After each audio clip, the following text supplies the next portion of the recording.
Vous souvenez-vous de la dernière fois où vous avez reçu un compliment? Maintenant, souvenez-vous de la dernière critique. Laquelle vous a le plus marqué? Si c'est la critique, vous n'êtes pas seul. Vous pouvez recevoir 10 éloges, mais c'est cette seule remarque négative qui va tourner en boucle dans votre esprit. Ce n'est pas vous qui êtes bizarre, c'est votre cerveau. Il est programmé pour être malheureux, à cause d'un phénomène puissant qu'on appelle le biais de négativité. Et si je vous disais qu'il est possible de retourner cette tendance naturelle pour enfin trouver le calme et l'épanouissement? Car ce que vous allez découvrir pourrait bien changer votre perception de la vie. Pour comprendre ce penchant pour le pessimisme, il faut remonter très très loin. Imaginez nos ancêtres. Il y a des dizaines de milliers d'années, dans leur environnement, il y avait deux types de personnes, l'optimiste et le réaliste, un peu pessimiste. L'optimiste se disait « Oh, un bruissement dans les buissons, ce doit être un oiseau ». Le réaliste, lui, pensait « Attention, ça pourrait être un tigre à dents de sabre ». Devinez lequel des deux a eu le plus de chances de survivre et de transmettre ses gènes? Exactement, celui qui anticipait le danger. Notre cerveau a donc évolué pour être une machine à détecter les menaces. Le problème, c'est que ce système d'alarme ultra sensible est toujours actif aujourd'hui.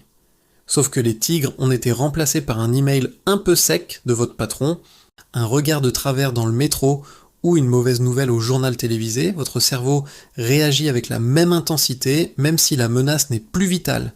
Il est resté bloqué en mode survie, alors que nous vivons dans un confort relatif. La science nous donne des réponses encore plus précises.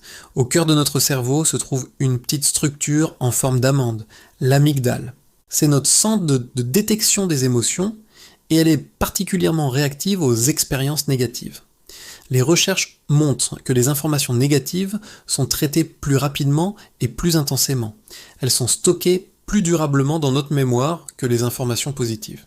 Des études menées par le psychologue John Gottman ont révélé un ratio fascinant, connu comme le ratio magique. Pour qu'une relation soit épanouissante, il faudrait environ 5 interactions positives pour contrebalancer une seule interaction négative. 5 pour 1. Cela montre à quel point le poids du négatif est disproportionné. C'est comme si notre cerveau était du velcro pour les mauvaises expériences et du téflon pour les bonnes. Cet héritage préhistorique a des conséquences très concrètes dans notre vie de tous les jours. Au travail, le biais de négativité peut nous faire focaliser sur une petite erreur dans un projet réussi. Cela nous empêche de savourer nos accomplissements. Il peut nourrir le syndrome de l'imposteur, en nous faisant croire que nos succès sont dus à la chance et nos échecs à notre incompétence. Dans nos relations personnelles, c'est encore plus flagrant. On va ruminer pendant des heures une petite dispute, en oubliant tous les bons moments passés ensemble. On va interpréter un silence comme un reproche, une absence de réponse comme un rejet. Ce biais peut empoisonner nos amitiés et nos amours en créant des malentendus.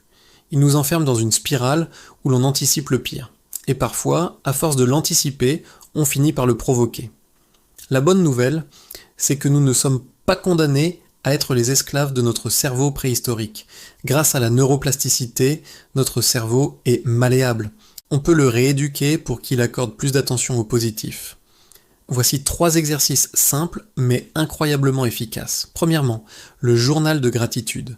Chaque soir, prenez 5 minutes pour écrire 3 choses positives qui se sont passées dans votre journée. Un rayon de soleil, un bon café, un sourire échangé. Cela force votre cerveau à activement chercher et reconnaître le positif. Deuxièmement, la technique du savouring.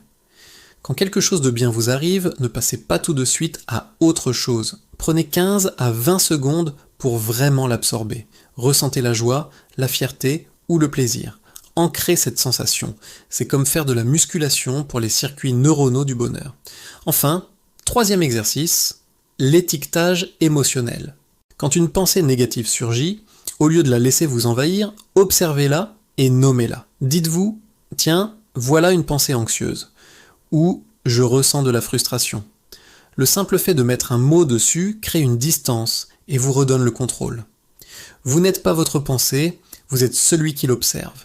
Le biais de négativité est puissant, mais il n'est pas invincible.